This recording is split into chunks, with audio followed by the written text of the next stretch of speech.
Alright guys, how's it going today?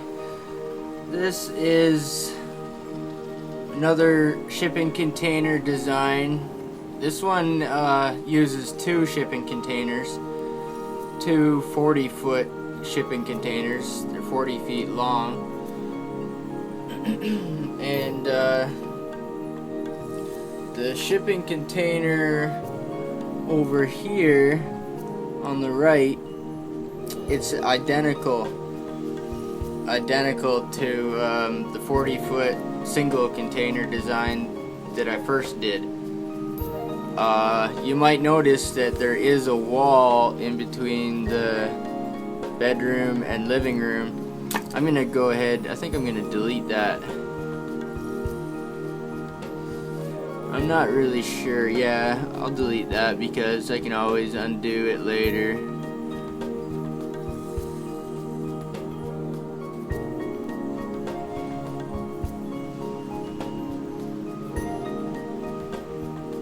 Okay, now we're back to the open concept.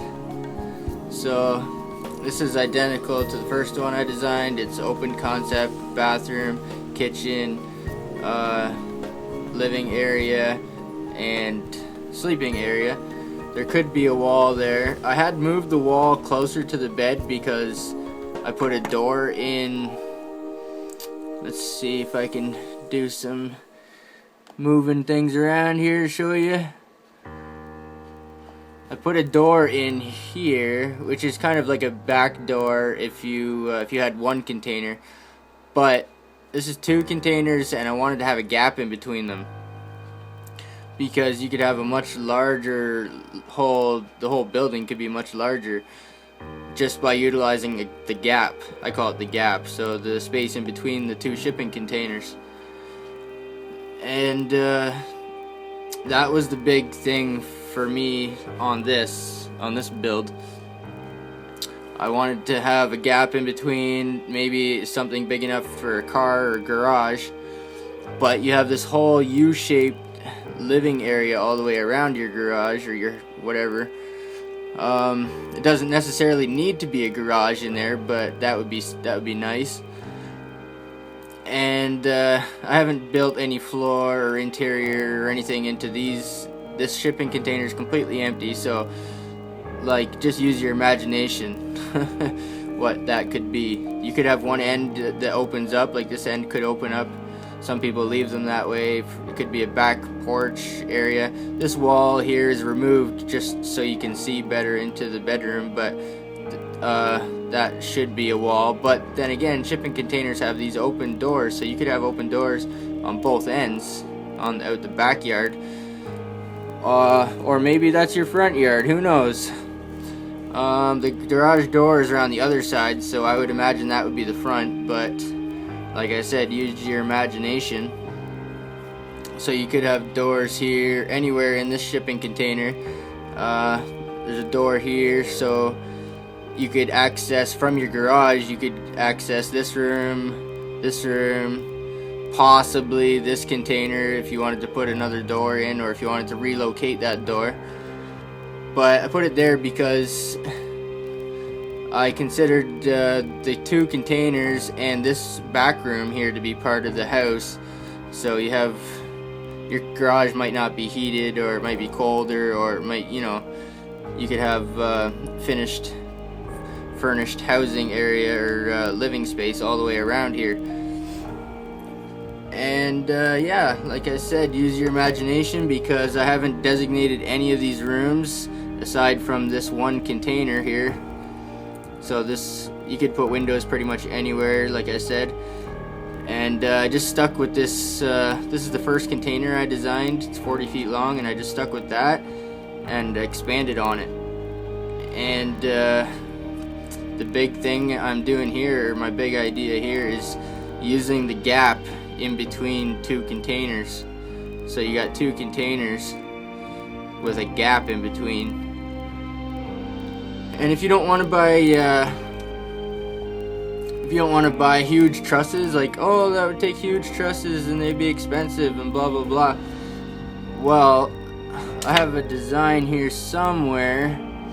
Let me bring it up. I'm just gonna save this one quick. It might take a minute because there's a Firebird in there now in the garage. I think that garage door opens too. I'm just not really sure how you open it. I'm gonna open another one here.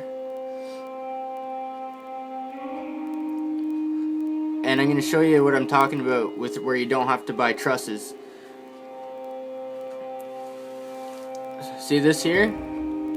This is the same design, well, very similar, pretty much the same design, same dimensions, different garage door, but you can see how you can build a wall.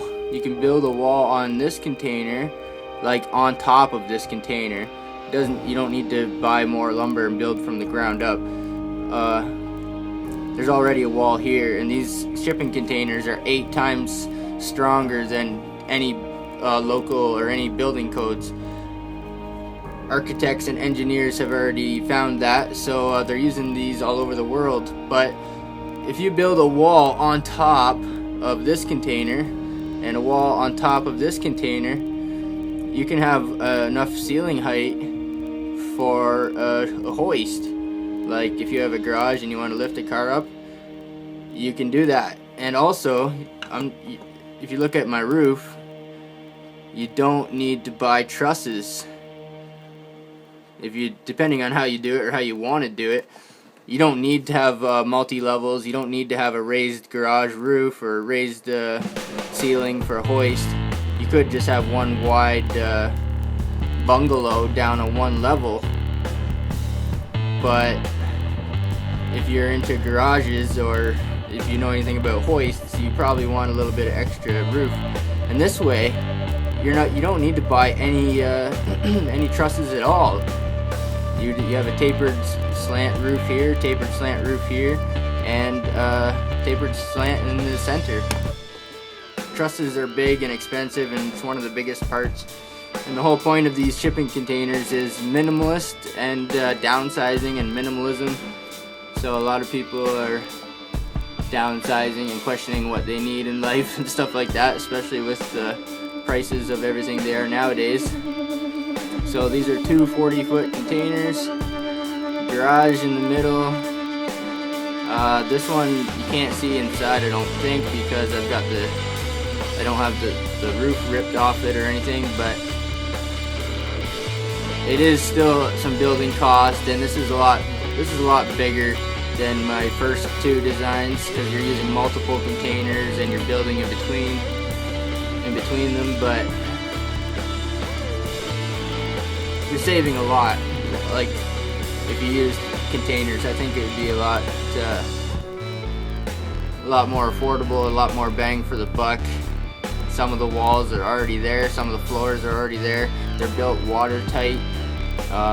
They're built to withstand a high amount of strength and capacity and all that, so why not? Anyway, yeah, I don't have a Firebird in this one. Maybe we can fix that. Wonder how long that would take.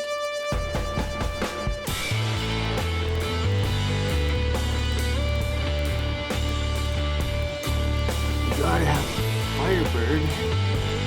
I don't know if I did that right or not.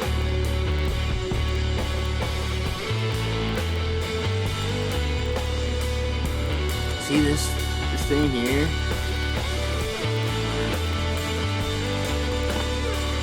It's thinking really, really hard. Hey, there's the Firebird. I wonder if it'll fit inside. Get back here. Come back.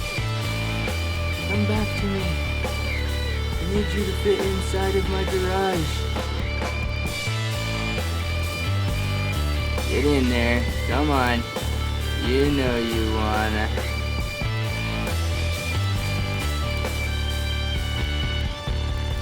Did I set it down? Yeah, I did. Oh, wait. No, I didn't.